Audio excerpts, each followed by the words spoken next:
부대 차렷! 애청자 여러분께 대하여 경례 단결하면 된다! 바로 여러분 반갑습니다. 문은식의 옥탑방 이야기 13번째 시간인데요. 제가 군생활 에피소드 전해드릴 때는 거수경례를 하겠다 이렇게 약속을 드렸었죠. 그래서 오늘도 시작을 군인답게 상승 열세부대 5사단 육군병장 문병장 거수경례로 드려봤습니다. 저희 때는 그 경례 구호가 단결하면 된다 이렇게 좀 길었어요. 요새는 그냥 단결만 합니다.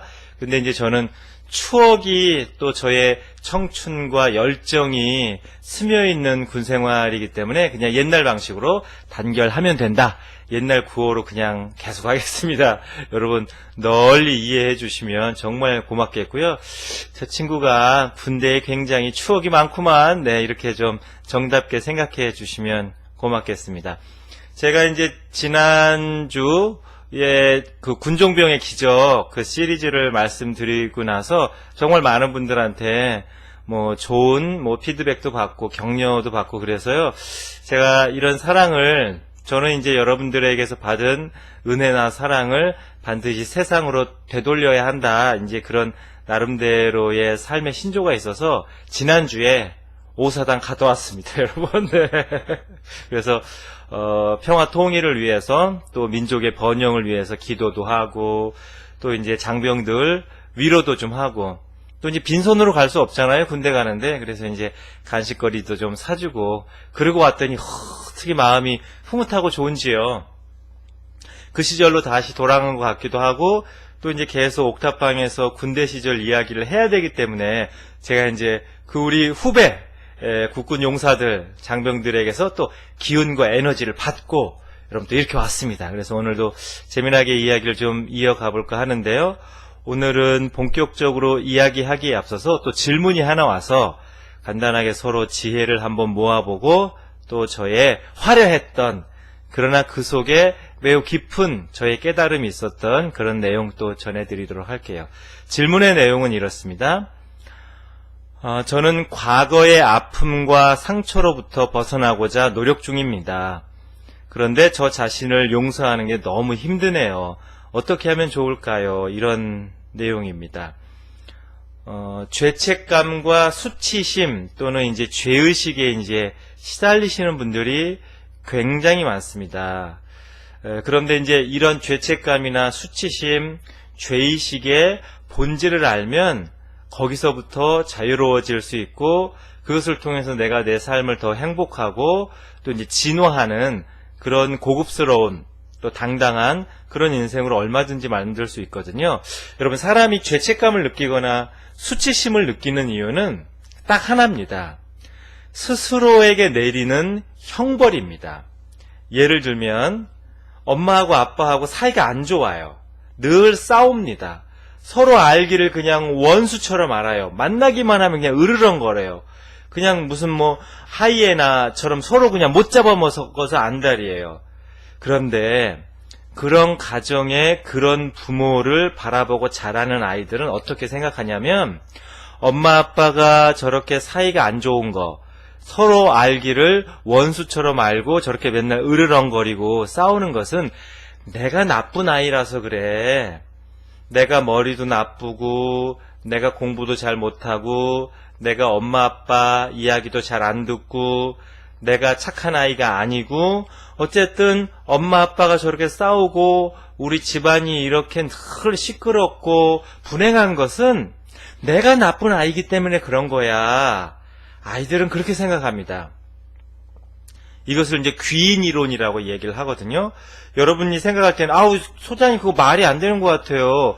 아니 부부 사이가 나쁘고 서로 말하자면 상극의 인연으로 만난 게 어떻게 그것을 보고 어떻게 아이가 자기 책임이라고 이야기를 할 수 있어요. 근데 대부분의 아이들은 그렇게 생각합니다. 왜냐하면 그렇게라도 원인을 찾아야 그 상황을 인간은 수용할 수 있습니다. 여러분 사람의 마음이 막 그냥 이렇게 널뛰기 하는 메뚜기 같아도 굉장히 모차르트의 음악처럼 치밀하고 논리적이에요. 그래서 나에게 일어나는 어떤 상황 또 삶에서 막 벌어지는 일들에 꼭 원인을 찾으려는 그런 습관이 있습니다. 인간에게는. 그렇게 원인을 찾아야 그게 납득이 되고 이해를 할 수 있는 거예요. 아이들도 마찬가지라는 거죠. 아무 이유 없이 엄마 아빠가 싸우고 엄마 아빠가 사이가 안 좋아요. 그것을 더 못 견디는 겁니다. 도대체 우리 엄마 아빠는 어떤 이유 때문에 저렇게 사이가 안 좋을까? 내가 나쁜 아이이기 때문에, 내가 나쁜 아이라서 엄마 아빠가 저렇게 사이가 안 좋구나 라고 나에게서 원인을 찾으면 엄마 아빠가 사이가 안 좋은 게 납득이 되고 이해가 된단 말이에요. 거기서부터 자라는 게 죄의식과 수치심입니다. 그러니까 죄의식과 수치심은 내가 나쁘거나 잘못했기 때문에 느끼는 것이 아니라 그 상황을 나름대로 이해하기 위해서, 그 상황을 납득하기 위해서 인간이 느끼는 본능적인 심리 현상이다. 이걸 이해하셔야 돼요. 그러니까 자 보세요. 내가 나쁜 아이고 내가 착하지 않기 때문에 엄마 아빠가 싸워요. 그래서 원인이 나에게 있다고 아이들이 생각을 합니다. 그러면 어떻게 해야 되겠어요? 스스로 벌을 줘야죠. 스스로 일정한 벌을 줘야 오히려 마음이 편안해질 수 있어요. 잘못을 했는데 거기에 대해서 차라리 엄마나 아빠한테 꾸중을 들으면 그때는 좀 괴로워도 그냥 그걸로 말하자면은 그 상황이 이해가 되고 그걸로 이제 숙제가 끝나는 거잖아요. 근데 내가 잘못을 분명히 했는데 그리고 이제 엄마 아빠가 그 사실을 아는 것 같은데 그냥 넘어가면 오히려 불안하단 말이에요. 그래서 사람은 자신의 책임이라고 어떤 상황을 느끼면 그 책임을 느낀 만큼의 죄책감과 수치심을 갖는 겁니다. 스스로 내리는 형벌이죠. 그 형벌을 본인이 감당을 하면 오히려 그 상황이 이해가 되고 납득이 되고 오히려 거기에서 마음이 좀 편하게 되는 거죠. 거기에 이제 그 상황이 이제 점점 길들여지는 거죠. 그래서 중요한 건 죄책감이나 수치심은 내 잘못이 아님에도 불구하고 마치 십자가를 짊어지시고 골고다 언덕으로 올라가시는 예수님처럼 그 어린 아이들이, 그 순수한 핏덩이 같은 애들이 그 상황을 자기가 책임지려고 한다는 거예요. 그래서 스스로 수치심과 죄의식이라는 형벌을 내렸고 그 형량이 끝날 때까지는 그 마음을 계속 느끼는 겁니다. 그래서 여러분, 수치심과 죄의식을 느낄 때 거기서 그 감옥으로부터, 그 감정의 감옥으로부터 나올 수 있는 유일한 열쇠는 용서입니다. 자신을 용서해야 돼요. 근데 이제 용서가 잘 안 된다고 했잖아요. 그렇기 때문에 수치심과 죄책감의 본질을 제가 말씀드린 거예요. 이래서 내가 수치심을 느꼈구나. 내가 이래서 죄의식을 느꼈고 이것은 내 스스로 그 상황을 납득하고 책임지기 위해서 나에게 가한 채찍이요 형벌이었구나. 세상에나. 그러니까 나는 가해자이자 피해자인 거예요. 내 스스로가. 그러니까 그것을 용서하라는 거예요. 내가 이런 원리와 마음의 생리를 잘 몰라서 내가 너한테 너무 가혹한 형벌을 내렸어. 그래도 그렇게 안 해도 될 것을 내가 너한테 너무 심한 체벌과 채찍질을 했구나. 어떡하니. 너무 안쓰럽다. 너무 안타깝다. 너무 외로웠지. 그 모든 것을 이제는 용서하마. 용서해 줄래? 라고 자신에게 이야기하면서 그런 하나하나의 감정들을 여러분 용서하셔야 됩니다. 용서는 자유의 출구예요. 용서를 하면 상대방이 좋아지는 게 아니라 나의 마음의 짐, 마음의 상처가 가벼워지면서 헐헐 날아올라가는, 마치 새장에서 나온 새처럼 저 푸른 창공으로 마음껏 날아갈 수 있어요. 그래서 여러분, 이것은 내 책임이 아니었구나, 내 잘못이 아니었구나, 그럼에도 내가 끊임없이 나에게 채찍을 가하고 스스로의 감옥에 가뒀구나, 정말 미안하고 안쓰럽다, 이제는 내가 내 스스로를 용서해야지, 내가 내 자신을 끌어안아야지, 그렇게 하시란 말이에요. 그렇게 자기 자신에게 이야기해주고 용서하란 말이에요.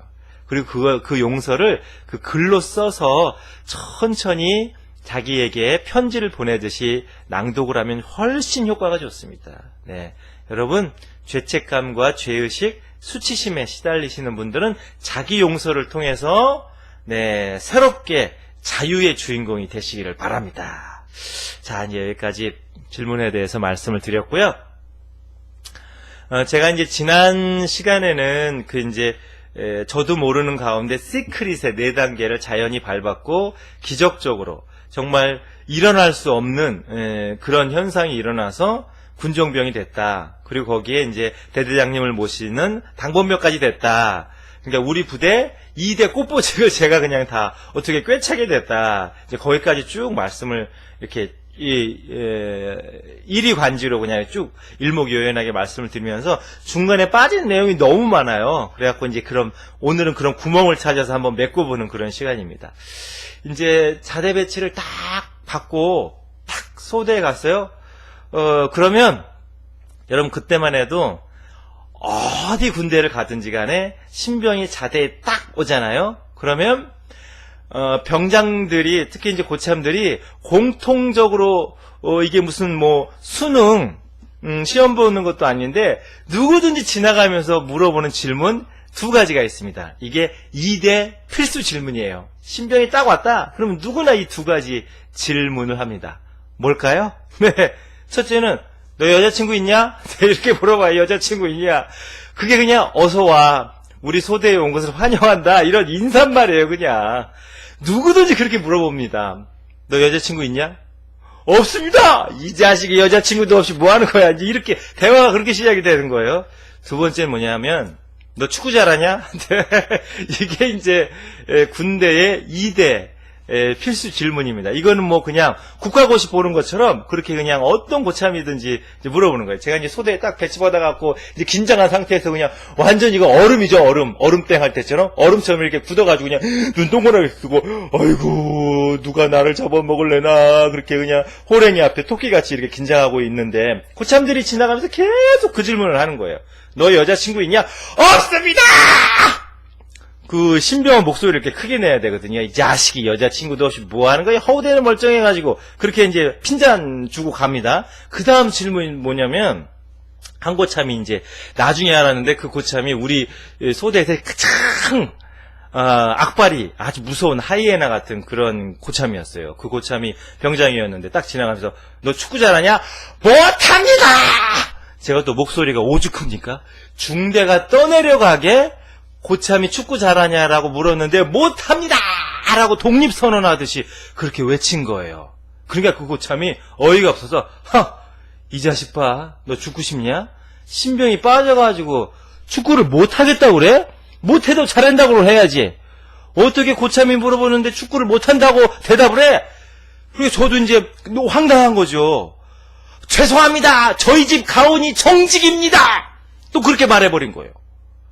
그냥 뒤에 2절은 안 했으면 됐을 것을 고참이 너무 당황해가지고 신병이 못하는 것도 잘해야 된다고 대답을 해야 이제 그게 신병의 군기라고 생각하라는 거예요. 근데 축구 잘하냐고 물어보니까 못한다고 무슨 독립선언하듯이 그렇게 그냥 중대가 쩌렁쩌렁 울리듯이 그렇게 소리를 치더니만은 그 다음에 한 얘기가 더 가관이거든요.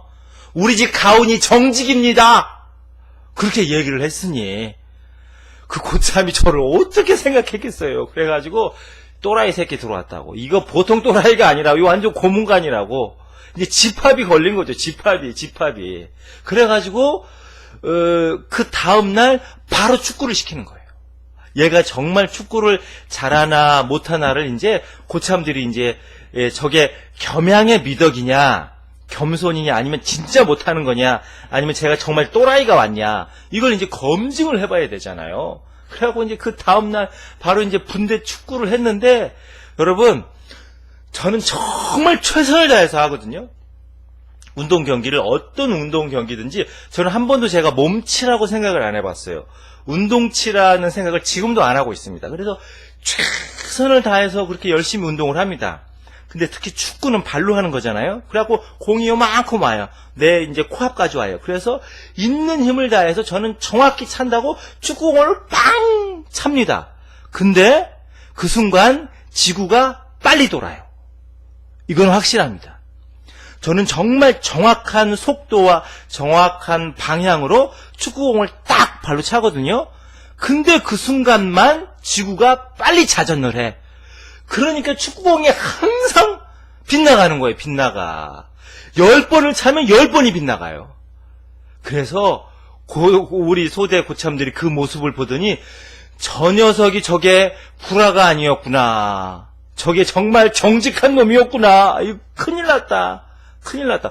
여러분, 군대에서는 정말 축구를 많이 합니다. 아침부터 저녁까지 그냥 분대끼리 축구, 소대대항 축구, 중대대항 축구, 대대대항 축구, 하여간 할 일이 없으면 그냥 무조건 축구를 하는 거예요. 그러고는 축구를 했는데 찰 때마다 이 공이 비켜가니 일명 전문 용어로 개발. 그러니까 저는 군대 소대 배치 받아가지고 그 다음날 이제 소대 공식 개발로 이제 명명이 된 거예요. 너 그러면 배군을 할 줄 아냐? 못합니다! 세상에 고참들이 너무 기가 막혀가지고 왜? 니네 집 가온이 정직이라 그것도 있는 그대로 얘기하는 거냐? 맞습니다! 야 배구 시켜봐. 이제 고참들도 오기가 생기는 거예요. 이제 배구를 하는데 축구는 그렇다고 쳐요. 그래서 축구는 딱 한 번 해보고는 개발이라는 게 딱 판명이 났기 때문에 더 이상은 이제 고참들이 기대를 안 했어요. 근데 이제 배구도 많이 했거든요. 그때는 배구를 딱 시키는데 저는 정확한 자세로 정확한 방향으로 이렇게 딱 토스를 한다고 딱 합니다. 그런데 여러분 어떤 현상이 일어난다고요? 제가 배구공에 손을 갖다 대는 순간 지구가 빨리 돌아요. 그래서 단 한 번도 말하자면 공을 제대로 네트를 넘겨본 적이 없는 거예요. 그러니까 공식 개발에다가 공식 개손이 된 거죠. 이제 신의 손이 된 겁니다. 그러다가 이제 족구를 또 시켜봤어요. 족구. 정말 말하자면은 군대에서 밥 먹고 하는 게 족구거든요. 그래가지고는 이제 기대가 이제 거의 없어진 거죠. 기대가 이제 0.001%밖에 안 남았어요. 그래도 족구는 할래나? 라고 이제 딱 족구를 시켜봤는데 얘는 우리 편이 아닌 거예요. 완전히 구멍도 그런 구멍이 없는 겁니다. 공이 이제 상대편에서 공을 이렇게 발로 차갖고 우리 편 네트로 딱 넘어오고 내가 있는 곳으로 공이 딱 오면 그 순간은 제가 사라져버려요. 저에게 초능력이 있다는 걸 저는 그때 알았어요. 족구를 할 때 공이 저에게만 오면 저라는 존재는 사라져버려요. 5차원, 6차원의 세계로 순간 이동해버려요. 그러니까 공이 절대로 제 몸에 맞지를 않습니다, 여러분. 그러니까 투명인간, 그냥 인간 구멍이 되는 거죠. 여러분, 그때부터 저는 개발과 개선을 지나서 병신이라고 호칭이 문병신이 됩니다. 문병장이 아니라 고참들이 너무너무 짜증이 나는 거예요. 신병이 들어오면 참 운동 잘하는 친구가 들어오면 너무너무 예쁘기도 하고 분대 대항에서 맨날 내기 하거든요. 무슨 통닭 내기, 닭발 내기, 고추장 내기, 별 내기를, 담배 내기까지 별 내기를 다 하는데 제가 그렇게 말하자면 개발에, 개손에, 투명인간에 완전 인간 구멍이니까 공이 저한테만 오면 저는 그냥 투명인간으로 사라져버린다니까요. 4차원, 5차원으로 그냥 순간이동해 해버린다니까요. 그러니 고참들이 이게 낙담도 이런 낙담이 없는 겁니다. 그래서 이제 고참들이 너 인생을 꼬였다. 너 군대에서 축구 못하고 배구 못하고 족구 못하고 운동 못하면 정말 고달픈데 너는 도대체 어떻게 군생활을 할래 하고 그냥 혀를 차는 거예요. 근데 이제 며칠 간격으로 이제 동기가 하나 들어왔어요. 또 소대에. 그러니까 이제 저한테 이제 고참들이 너무너무 실망을 했잖아요. 그래갖고는 동기 녀석한테 축구 잘하냐고 물어보니까 그렇게 잘하지는 못하지만은 최선을 다하겠습니다. 또 그 동기는 그러고 있네? 그러니까 벌써 이 멘트부터 저하고 다르잖아요? 저는 우리 집 가훈이 정직이기 때문에 못하는 건 못한다고 얘기했지만 그 친구는 잘하지는 못하지만 최선을 다하겠습니다. 이러니까 그냥 점수를 따고 들어가는 거예요. 그리고 축구를 딱 시켜봤는데 이거 만든 운동장에서 날아다닙니다. 물찬 제비예요. 알고 봤더니 중고등학교 때 축구 선수였던 거예요. 들어와도 제대로 들어온 거죠. 그래가지고는 이제 완전히 저는 이제 또라이요, 말하자면 축구 병신이라고 이제 완전히 낙인이 찍혔어요. 그리고 이제 동기 녀석은 더 이제 저하고 비교가 돼가지고 고참들의 그냥 말하자면 꿀단지가 된 거예요. 꿀단지. 고참들이 그냥 걔를 그냥 24시간 이고 살아요. 그렇게 이제 예뻐했단 말이에요. 왜냐면 분대 대항 축구를 해도 걔 때문에 이겨, 소대 대항 축구를 해도 그 녀석 때문에 이겨, 중대 대항 축구를 해도 걔가 이제 대표 선수로 나가서 우리 중대가 이겨. 그러니까 완전 걔는 중대 VIP, 중대 영웅, 중대 호나우다가 되는 거죠. 그래갖고 이게 말하자면 비교 체험 극과 극도 아닌데 같은 군 생활을 하는데 너무나 다른 겁니다. 그런 가운데 저에 대해서 조금 이렇게 안쓰럽게 생각하는 고참이 있었어요. 그 고참이 너 그러면 응원은 잘할 수 있겠냐? 예, 최선을 다하겠습니다! 라고 이제 또 소리를 지르는 거예요. 제가 이제 목소리가 크지 않습니까? 그래서 이제 저를 이제 응원을 시킨 거예요. 근데 여러분 생각해 보세요. 여러분들이 한번 합리적으로 생각해 보세요. 5, 6월 땡볕에 군대 축구는 전후반 1시간씩 합니다. 그냥 고참들이 야 그만하자 할 때까지 하는 거예요. 그냥 시간도 뭣도 없어요. 그냥 5, 6월 땡볕에 그 땀을 뻘뻘 흘리고 한두 시간씩 축구를 하는 게 힘들겠어요. 나무 그늘에서 주전자 뚜껑 부딪히면서 일소대 화이팅을 외치는 제가 힘들겠어요. 이게 며칠 만에 급반전이 되는 겁니다. 왜냐면은 이제 대항 리그전이 있었어요. 우리 대대에 모든 소대가 이제 리그로 이제 축구 대회를 하는데, 그래갖고 이제 최종 우승팀을 이제 뽑는 거거든요. 그러면 대대장 표창 받고 이제 휴가증 나와요. 군대 최고의 로또는 휴가증이니까. 그러니까 하루에도 게임을 세네 번씩 하는 거예요. 그러면 여러분들 하루에 3-4번씩 이제 축구 경기를 하고 또 이제 그 승부욕이 강한 고참들은 쉬는 시간에 연습하자고 그럽니다. 그러니까 아침부터 저녁까지 축구만 하는 거예요. 근데 이제 저는 나무 그늘에 앉아서 일소대 화이팅! 일소대 잘한다! 누구 병장님 화이팅! 응원만 하는 거죠. 그늘에서. 그런데다가 이제 제가 지칠 줄 모르고 이제 응원을 막 하고 있으면 이제 고참들이 그럽니다. 야, 시끄러우니까 좀 이따 해라. 쉬어라. 그래서 이제 쉬는 시간을 줘요. 그러니까 어느 순간 그 축구를 잘해가지고 고참들한테 너무너무 예쁨을 받던 그 동기 녀석은 점점 애가 폐인이 돼가는 거예요.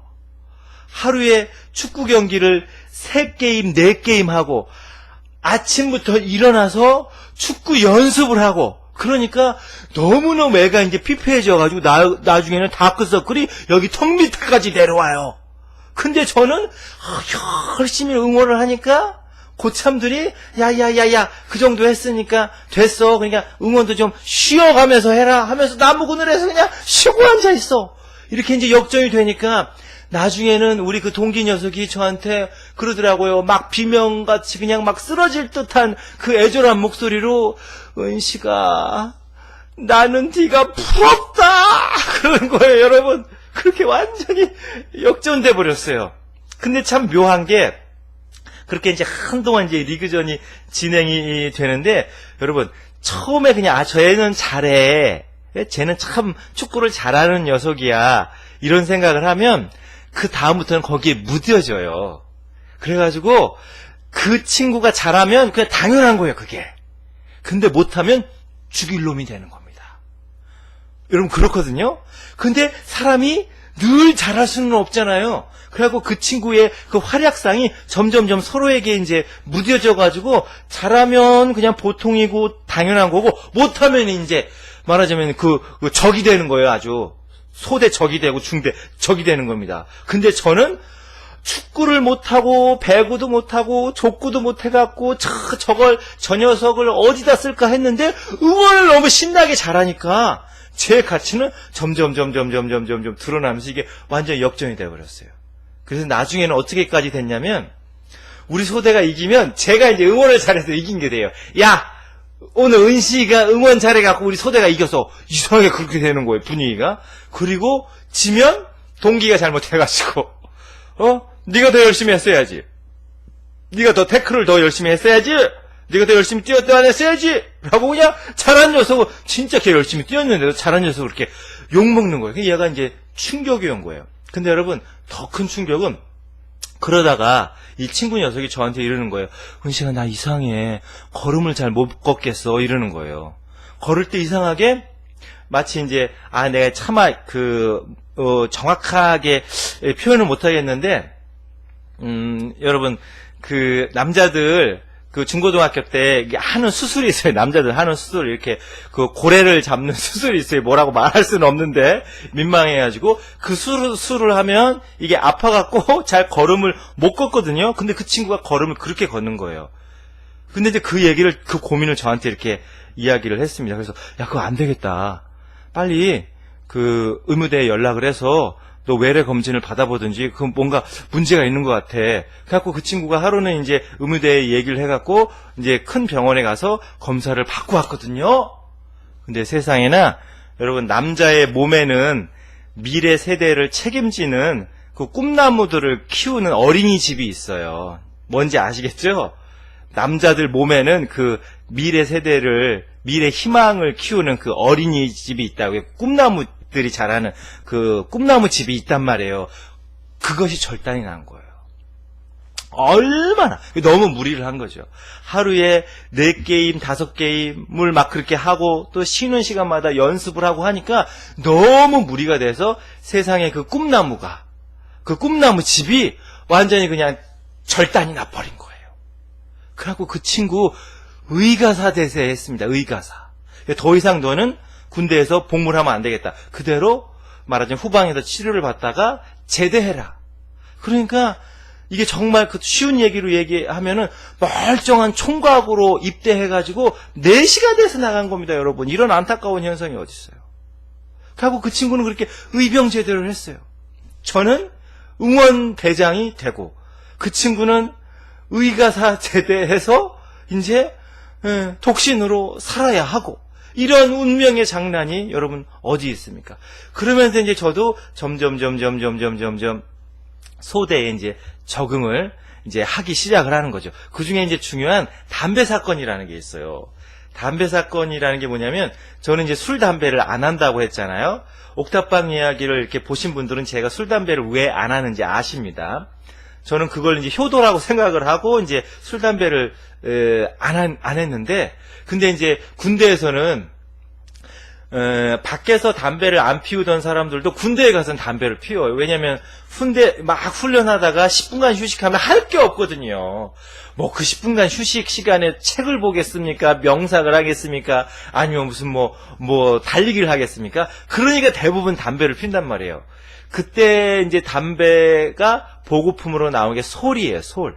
솔 15값이 이제 각 보급품으로 나와요. 근데 이제 여러분들도 기억하시겠지만 솔 담배가 군인들은 왜 그것을 솔 담배라고 하냐면 이게 담배를 피면 이 입안에 소나무 가지를 태우는 것 같다. 그렇게 독해요, 그게.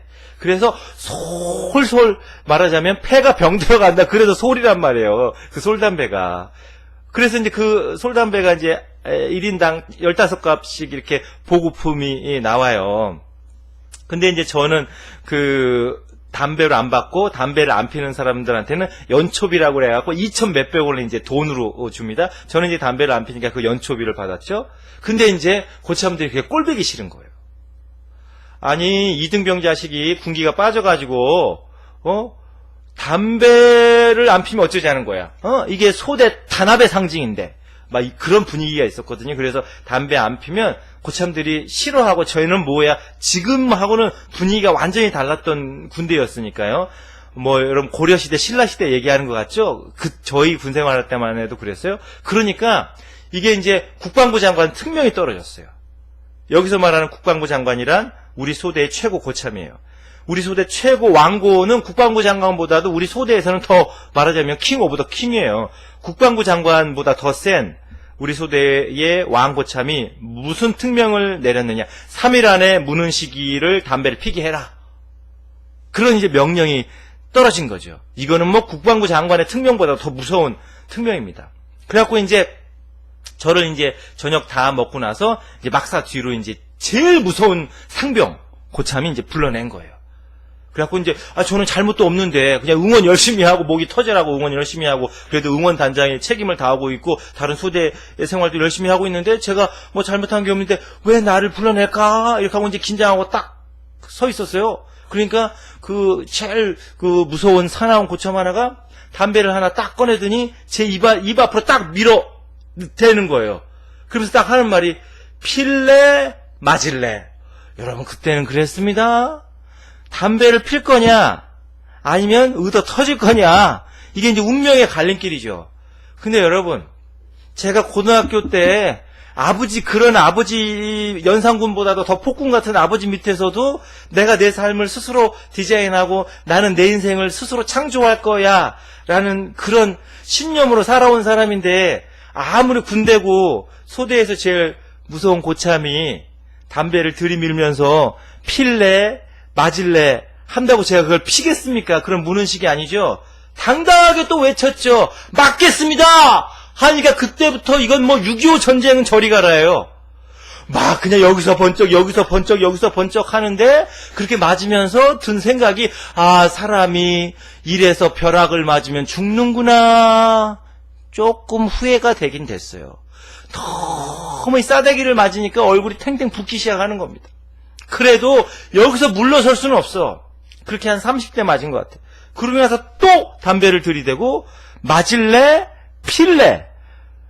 그때 이제 속으로 그냥 핀다고 할까? 아니지. 누구 인생인데? 내 인생인데. 내 인생을 누가 책임져? 내가 책임져야지. 맞겠습니다 그랬더니 또 그냥 폭죽이 펑펑펑펑 떠지고 여기서 폭탄 터지고 저기서 폭탄 터지고 나 이러다가 요단강 건너가는구나. 나 이러다가 염라대왕 만나는구나. 이런 생각을 또 한 거예요. 그러니까 이제 고참도 지쳐가고 이제 저도 그렇게 맞는 겁니다. 이제 마지막 그러니까 이제 고참이 이 자식 이게 보통 아니네. 이게 처음에 들어올 때부터 알아봤는데 이게 고래 심줄보다도 더 질긴 놈이로구나 하고 담배를 한 대 탁 피더라고 자기가. 여기서 이제 자기들이 마음이 흔들리는 거죠. 여기서 어떻게 해야 이놈을 굴복시킬 것인가. 이게 이제 일종의 남자들끼리의 서부의 건매는 아니라도 기싸움이 벌어지는 거예요. 그 고참하고 저하고 담배를 하나 탁 피고 나더니 마지막으로 그때는 이제 나지막한 목소리로 묻더라고요. 다시 이제 담배를 탁 입 앞에 대더니만은 맞을래? 필래? 그때 저도 나지막하게 대답을 했어요. 여러분 화났을 때 차분하게 이야기하는 사람 정말 무서운 사람이잖아요. 저도 그랬어요. 맞겠습니다. 그러니까 손이 날라오다가 고참이 딱 멈추면서 담배를 딱 끊어서 바닥에 탁 팽개치더라고요. 그러면서 뒤돌아서 하는 말이 알았다 이러는 거예요. 근데 여러분 그때 좀 짜릿했어요. 그때 고참이 알았다. 이거는 저를 인정해 준 거잖아요. 저를 받아준 거잖아요. 그리고 저의 신념이 승리했다는 뜻이잖아요. 무른식 대단해. 빅토리아. 승리했어. 담배 전쟁에서 내가 이겼어. 라는 어떤 쾌감 같은 게 좀 있었어요. 그 이후로 억지로 저에게 담배를 권하는 그런 일은 사라졌습니다. 아마 이제 그 상병이 왕 고참한테 가서 상황을 쭉 얘기해서 얘는 절대로 마음으로 굴복시킬 놈이 아니다. 그러니까 그냥 이쯤에서 넘어가자. 아마 그렇게 한 것 같아요. 그래갖고 이제 담배에 대한 그런 이제 시달림은 사라졌는데 제가 그 순간, 여기서 내가 잘해야 되겠다. 내가 고참들하고의 기싸움에서 또는 나하고의 스스로의 약속, 나의 신념을 지켰다고 해서 우쭐거릴 때가 아니다. 내가 어떻게 고참들하고 마음으로 서로 소통할 것이냐. 담배를 안 피는 것이 또 담배를 거부하는 것이 내가 고참들을 거부하는 거라고 저 사람들은 받아들일 텐데 이 상황을 어떻게 지혜롭게 넘어갈까. 그래서 제가 중대 행정반에 갔어요. 그래서 이제 그때는 인사계라고 불렀거든요. 그러니까 행정 이렇게 해주시는 그런 분들. 지금은 아마 행보관, 행정보국관 이렇게 바뀐 것 같은데 인사계님 저 연초비 말고 담배로 주십시오. 그거 말씀드리러 왔습니다. 이렇게 했어요. 그러니까 인상이 깜짝 놀라시는 거예요. 야 너는 담배도 안 피면서 왜 담배로 달라는 거야? 아닙니다. 그냥 담배로 주십시오. 다음 달부터는 담배로 주십시오. 그렇게 연초비 2천 몇백 원을 다 받다가 그걸 이제 담배로 이제 신청해서 이제 받은 거예요. 근데 왜 그랬느냐? 여러분 이제 담배를 15갑 이렇게 받잖아요. 보급품을. 그러면 이게 한 20일 정도 지나가면 그 보급품 담배가 다 떨어져요. 그러면 이제 PX에 가서 비싼 이제 사제 담배, 그때는 88을 사서 펴야 되는데 그게 비싸단 말이에요. 그때 병장 월급이 15,000원이에요. 그러니까 어떻게 PX에 가서 그 사제 담배 88을 사서 피겠어요. 그러니까 22일이 지나면 담배가 다 떨어지잖아요. 그러면 이제 병장들이 금단 현상이 일어나. 이렇게 막 침을 질질 흘리는 사람이 있고 막 손 막 덜덜덜덜덜 떠는 사람도 있고 막 그 휴지통 같은 데서 막 꽁초 담배 주워서 피는 그런 병장들이 있어요. 그게 얼마나 딱할 노릇입니까? 지금은 안 그래요? 그러니까 제가 이제 그걸 안 거죠. 그래갖고 담배를 또 안 피는 사람이 담배 15값을 딱 이제 보급품을 받아서 저 관물대 뒤에다 숨겨놔. 그 누가 이제 막 가져가고 그러거든요. 그 담배들이 없으니까 또 이제 말하자면 후임병 담배를 막 꺼내간단 말이에요. 고참들이. 그러지 않게 딱 이렇게 말하자면 이제 잘 저장을 해두는 거예요. 군대 말로 전문용어로 짱 박아 놓는 거예요. 그러다가 이제 20일이 지나고 이제 병장들이 그냥 얼굴이 누리탱탱해지고 그냥 이 눈이 말하자면 그냥 썩은 동태눈처럼 변해가고 금단 현상이 일어나면 김병장님 여기 있습니다. 박병장님 여기 있습니다. 문병장님 여기 있습니다 하고 제 보급품 담배를 나눠주기 시작을 하는 거예요. 그러니 고참들이 깜짝 놀란 거죠. 담배를 안 핀다고 말하자면 소대 뒤에 끌려나가고 그렇게 그냥 얻어 터진 놈이 자기 말하자면은 그 연초비를 담배로 받아가지고 자기는 피지도 않으면서 월말이 되면 고참들 피시라고 이렇게 하나씩 말하자면 선물을 하니 그때 이제 저에 대한 그 축구를 못하는 병신이라고 하는 그런 인식이 확 사라져 버린 거예요. 그러면서 저 친구는 우리 소대에 정말 꼭 필요한 인물, 우리 소대에서 정말 잘 키워줘야 될 녀석이로구나. 저 녀석 인간성이 생각했던 것보다 훨씬 좋구나라고 이제 급반전이 되어 버린 겁니다. 제가 이제 그렇게 해서 이제 최악에서 정말 축구도 못하고 아무것도 못하는 병신이 들어왔다고 하는 그런 이제 선입견을 뚫고 봄날을 스스로 맞이했던 이제 그런 사건인데요. 제가 이제 이 말씀을 굳이 드리는 이유는 내가 할 수 있는 것을 찾기에도 시간이 부족하다는 겁니다. 저는 축구는 너무너무 못했어요. 그러나 응원은 신바람나게 했습니다. 저는 담배는 피지 못했습니다. 그러나 그 담배를 통해서 병장들과의 관계를 좋게 만들 수 있는 사회성은 발달해 있었어요. 그러니까 그렇게 내가 잘하고 나에게 이 우주가 부여해준 장기라든지 아름다움이라든지 특성이라든지 이걸 발견해서 표현하기에도 시간이 부족하다는 거예요. 그런데 우리는 끊임없이 남들과 나를 비교하면서 그 소중한 시간, 황금 같은 세월들을 다 허비하고 있다는 거죠. 여러분, 내가 축구를 못한다는 그 컴플렉스에 시달렸다면 저는 말하자면 군생활이 어떻게 됐을지 장담을 못해요. 근데 저는 못하는 건 깔끔하게 못한다고 인정하고 시인했고 그것 때문에 괴로워하지 않았거든요. 대신 응원을 잘할 수 있었으니까.